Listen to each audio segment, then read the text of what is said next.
শাকিব খানের যত ভক্ত আছে সব চলে আসে সেন্সার বোর্ডে। চাক্কু তোরে, এই যে দেখ, এই যে দেখ, একদম বাটার স্যান্ডেল।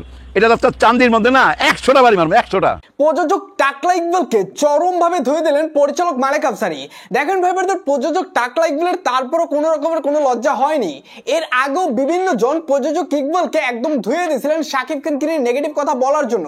দেখেন এখানেও তিনি শাকিব খানকে নিয়ে চরমভাবে অপমান করে কথা বললেন এবং সেটার এবার প্রতিবাদ করলেন পরিচালক মালেক আফসারী। দেখেন তিনি এখানে বলেন যে শাকিব খানের বরবাদ সিনেমা যখন সেন্সর বোর্ডে আটকা পড়ছিল তখন একটা ঘোষণা আসছিল যে সেন্সর বোর্ডের সামনে সাকিবিয়ানরা ঘেরাও দিয়ে ধরবে, এবং সেটা দেখে প্রযোজক ইকবাল বলেন যে আমি তো ভয় পেয়ে গেছিলাম, কারণ সাকিবিয়ানরা ভাবছিলাম 3 থেকে 4 লাখ সাকিবিয়ান সেন্সর বোর্ডের সামনে থাকবে, কিন্তু পরবর্তীতে দেখলাম 12 জন। এবং প্রযোজক ইকবাল বলেন আমি ডাক দিলে 12,000 লোক সেখানে চলে আসবে।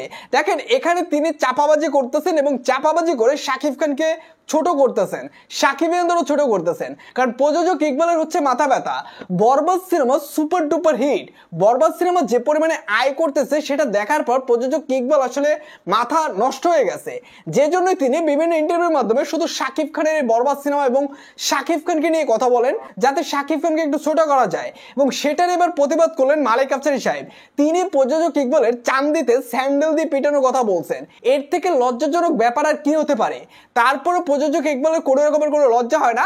আমি বলতে চাই যে এই লোক আসলে পাগল হয়ে যাবে শাকিব খানের সফলতা দেখতে দেখতে, কারণ শাকিব খান যে পরিমাণে সাকসেস হইতেছে তার এক একটা সিনেমা দিয়ে, সেটা দেখার পর অন্যদের চুলকানি কম হলেও প্রযোজক টাকলা ইকবালের চুলকানি অনেক বেশি, এবং সেটার জন্যই তিনি প্রত্যেকটা সিনেমার সময় তিনি নেগেটিভ কথা বলেন এই ইন্টারভিউর মাধ্যমে।